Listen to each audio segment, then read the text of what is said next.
Happy Sabbath. How are you all? I hope you all enjoy your week. Tonight, I pray that the Lord will bless each one of us and encompass His protective, loving arms around us. May His face shine on us and grant us peace. And may His grace and mercy never leave us. Tonight, we'll continue with the book of Genesis. If you remember, the preceding chapter was recording Joseph's rise to power. And tonight, the present chapter turns to the divine purpose behind his miraculous achievement. Let's begin verse 1.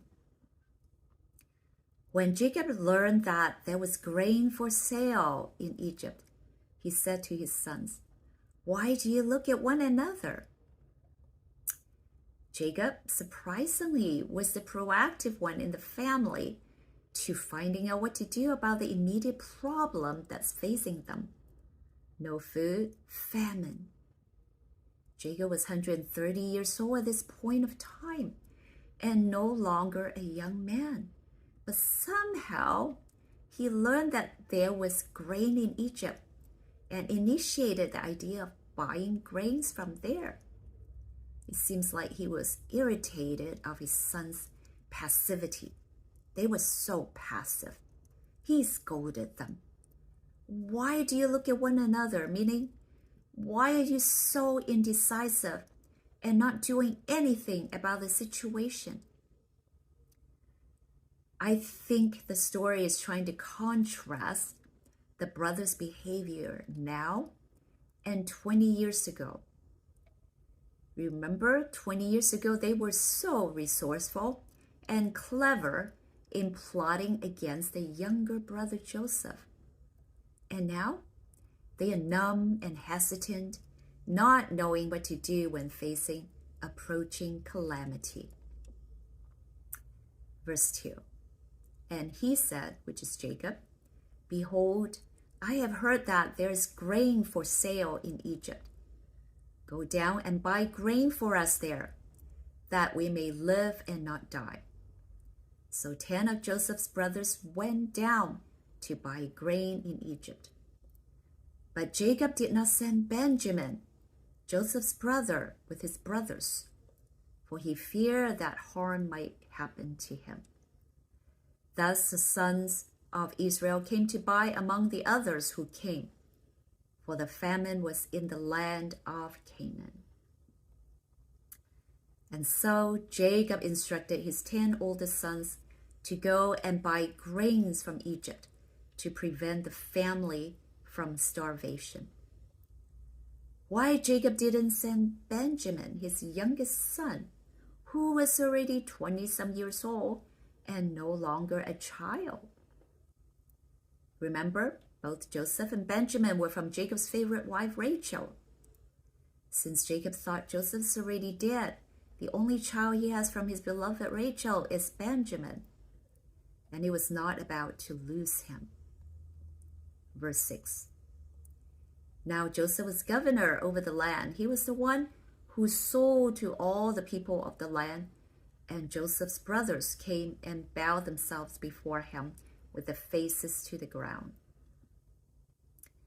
Joseph is identified as the governor over the land. The term governor makes us think of our governor, who is the head of our state. But our governor is not the second in command of our nation. You see, the Hebrew word shalit for governor derives from the verb shalt, which means to domineer, to have power, and is used as a generic word to designate the ruler who holds the power. A more appropriate word would be vizier, or the term prime minister. And Joseph's brother came and bowed themselves before him with their faces to the ground. When Joseph's brother plotted murder against him 20 years ago and sold him to slavery, they did it with the specific intention to defeat his dreams. Remember in Genesis chapter 37? They said, Look, here comes the dreamer. Let's see whether his dream will come true. So, by sending Joseph to Egypt, they actually provided a way for the dreams to be fulfilled. Verse 7. Joseph saw his brothers and recognized them, but he treated them like strangers and spoke roughly to them. Where do you come from? He said. They said, from the land of Canaan, to buy food. And Joseph recognized his brothers, but they did not recognize him. Joseph saw his brothers and recognized them, but he acted as a stranger. While Joseph spoke through an interpreter, he did not yet want to reveal that he spoke Hebrew and did not reveal his identity to his brother. And he treated them roughly instead. Why? I have two reasons. Number one, Joseph did this guided by the Holy Spirit. Remember what they said of Joseph in Genesis 41:38? The Pharaoh said, "Can we find such a one as this, a man in whom the Spirit of God?" Well, this wasn't revenge or twisting the knife in Joseph's part. Joseph was guided by the Holy Spirit. Second reason, Joseph wanted to know whether his brothers are still the same as before, unscrupulous, cruel, self-centered, and care for no one. Now, verse 9. And Joseph remembered the dreams that he had dreamed of them. And he said to them, "You are spies. You have come to see the nakedness of the land." They said to him, "No, my lord, your servants have come to buy food. We are all sons of one man. We are honest men. Your servants have never been spies." You are spies. Semitic or Asiatics were often distrusted by the Egyptians. So this is not an unusual thing or unusual charge. The Egyptians referred to them by various belittled nicknames such as sand dweller and throat slitters, and consider them wild and uncivilized. So the Semitic and Asiatic people were often despised and suspicious by the Egyptian. But for what purpose would they be spying on Egypt? It is not likely that the Egyptians fear invasion from Canaan, right? Though they may have been wary of limited raids, they do raid them. Since we use the word spy mostly for military intelligence, an alternate translation here might be scouts, to scout out the land. Economic motives would be more logical than military one. Fields and storehouses could be plunder, right? What might ostensibly be a request for grain could serve as a guise for discovering what supply of grain existed and how they might be ransacked. So no wonder they understood why they were called spies. So it was a legitimate suspicion. To convince Joseph of their honesty and show him they are not spies, the brothers refer to their family situation. They said, "We are all one man's son." Now let's read on to verse 12. He said to them, "No, it is the nakedness of the land that you have come to see." And they said, "We, your servants, are 12 brothers, the sons of one man in the land of Canaan. And behold, the youngest is this day with our father, and one is no more." But Joseph said to them, "It is as I said to you, you are spies. By this you shall be tested. by the life of Pharaoh. You shall not go from this place unless your youngest brother comes here. Send one of you and let him bring your brother, while you remain confined, that your words may be tested, whether there's truth in you, or else by the life of Pharaoh, surely you are spies. You have come to see. Well, this interrogation with this repeated accusation was necessary for the ruse, right? Joseph is pretending. He's trying to extract information out of them so that he could take his next step.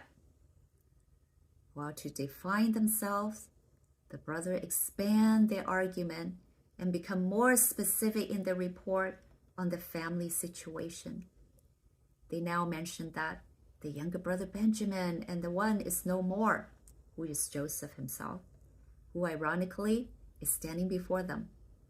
But Joseph emphatically that he does not believe them and definitely concludes that they are spies unless they bring the youngest brother to him as a proof that they are speaking the truth. And he even swears that by the life of Pharaoh, you shall not go from this place unless your youngest brother comes here. Why do they swear by the life of Pharaoh? Well, Pharaoh is a god to the Egyptians.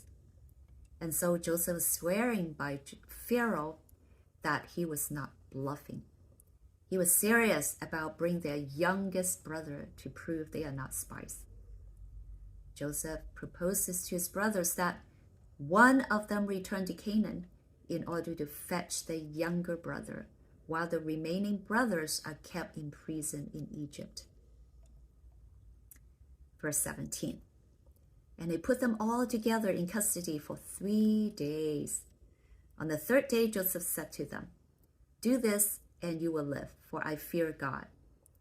If you are honest men, let one of your brothers remain confined where you are in custody, and let the rest go and carry grain for the famine of your households. And bring your youngest brother to me, so your words will be verified, and you shall not die. And they did so. The brothers apparently do not accept this initial deal. What was the initial deal? The initial deal was that 9 of them would be in prison and 1 of them would go and fetch Benjamin. But they didn't want to leave each other. They all want to stick together. So all of them were in prison for 3 days. The time that they spent in prison was no way greater than Joseph's suffering. Because of them, Joseph was a slave and a prisoner. In doing this, Joseph was not being vengeful. He was testing them, whether they were the same brothers as before, cruel and evil. Furthermore, he wanted to find out more information about the rest of the family. Verse 21. Then they said to one another, in truth, we are guilty concerning our brother, in that we saw the distress of his soul when he begged us, and we did not listen. That is why this distress has come upon us. And Reuben answered them, did I not tell you not to sin against the boy? But you did not listen. So now there comes a reckoning for his blood. They did not know that Joseph understood them, for there was an interpreter between them. Then he turned away from them and wept. And he returned to them and spoke to them. And he took Simeon from them and bound him before their eyes. The truth, we are guilty. Though falsely accused of spying, they saw the Egyptian as the tool of God's higher justice, matching their punishment with their real crime against Joseph. They also said, we did not listen. Their conscience awakened.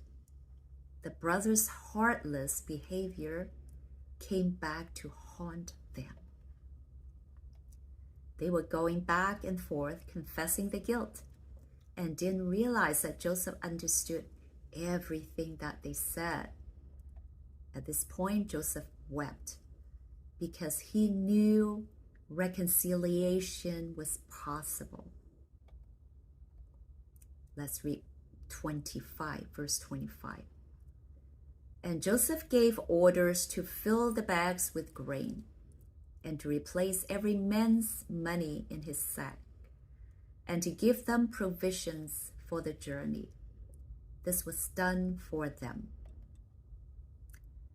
Each man's silver. What is that? So in supplying each of the brothers with both the grain and their silver, Joseph continued to test his brothers by the accusation they were spies, intent of stealing grain, right? Frequently, we might see trade in grain or herd rather than silver. But Jacob's family had no grain, and the herds were difficult to transport. So it is no surprise then that they brought silver with which to trade. Verse 26. Then they loaded the donkeys with the grain and departed. And as one of them opened his sack to give the donkey fodder at the lodging place, he saw his money in the mouth of his sack or silver. He said to his brothers, "My money has been put back. Here it is the mouth of my sack." At this, their hearts failed them, and they turned trembling to one another, saying, "What is this that God has done to us?" When one of the brothers saw that his silver or his money was in the mouth of their sack, they were afraid. They said, "God has done this to us." With the guilt of the past, they saw the hand of God at work, inflicting judgment on them. Well, it is true that God is at work, but he was at work to save them and their families. Verse 29. When they came to Jacob, their father, in the land of Canaan, they told him all that had happened to them, saying, "The man, the Lord of the land, spoke roughly to us and took us as spies of the land. But we said to him, 'We're honest men. We have never been spies. We're 12 brothers, son of our father. One is no more, and the youngest is this day with our father in the land of Canaan.' Then the man, the Lord of the land, said to us, 'By this I shall know that you're honest men. Leave one of your brothers with me and take grain for the famine of your household and go your way. Bring your youngest brother to me, then I shall know that you are not spies, but honest men. And I will deliver your brother to you, and you shall trade in the land.'" The 9 brothers returned home and told their father exactly what happened at the court of the prime minister and what they were being accused of. Verse 35. And they emptied the sacks. Behold, every man's bundle of money was in his sack. And when they and their father saw the bundles of money, they were afraid. And Jacob their father said to them, "You have bereaved me of my children. Joseph is no more, and Simeon is no more, and now you would take Benjamin. All this has come against me." Then Reuben said to his father, "Kill my 2 sons if I do not bring him back to you. Put him in my hands, and I will bring him back to you." But he said, which is Jacob, "My son shall not go down with you, for his brother is dead, and he is the only one left. If harm should happen to him on the journey that you are to make, you would bring down my gray hairs with sorrow to Sheol." While discovering the money pouches in their grain sack put fear in Jacob and his sons. Well, now the accusation seems right. They are thieves. They did not go there just to buy grains. They are thieves. Their money's there. So, in the words of their father, there was a reminder of the guilt that lingered over the treatment of Joseph. The father told them that, what are you guys doing? You put Simeon in someone else's hand, and he is no more. Joseph is no more. And now you want Benjamin. And so in hearing that, Reuben said that he would kill his two sons if anything happened to Benjamin. That response was kind of unusual, but he was just trying to reassure his father. But it didn't work. Jacob's reply to Reuben not only immediately dismissed Reuben's pledge, but one more time he raised the matter of the loss of Joseph and that he does not trust them. In summary, what do we learn about God's character in this narrative? God's hand is still in control, even when everything is in disarray or out of control. Sin has made a havoc of this earth. Famine, earthquakes, pandemics, wars, and all kinds of sufferings. These are the work of Satan and not God's. Remember James 1:13 and the story of Jacob? Although in this story, God didn't wave his hand and stop the famine, but we can see that he is all-knowing. He notified and arranged Joseph way ahead of time to become the deliverer for his family and the others. Second question. What else can we learn from this narrative that can help our life on earth? Many people ask why God allowed adversity in our lives. Again, I use the word allowed because God never inflicts evil on people. James 1:13 said, God is impervious, meaning impermeable to evil, and puts evil in no one's way. You know, there are three types of evil. Moral evil, the one that we see, killing, murdering, adultery, and all that. Accidental evil, that means that accidents happen and people suffer. And natural evil, like famine, earthquake. So over here, famine is the culprit of this narrative. It's the suffering. So why? So we suffer from natural evil because we are living in a fallen world. We are living at east of Eden, meaning outside of the perfect world. As a result, Paul said, we know that the whole creation has been groaning as in the pains of childbirth right up to the present time. Romans 8:22. But we know that birth pain does not last forever. There will be a delivery. For us, one day there will be deliverance, and the pain will be gone. Another lesson I've learned from this narrative is that through this experience, the 10 brothers' character had been tried and tested. Their previous self-centeredness and cruelty were no longer there. They had been tested and their conscience purified. Happy Sabbath.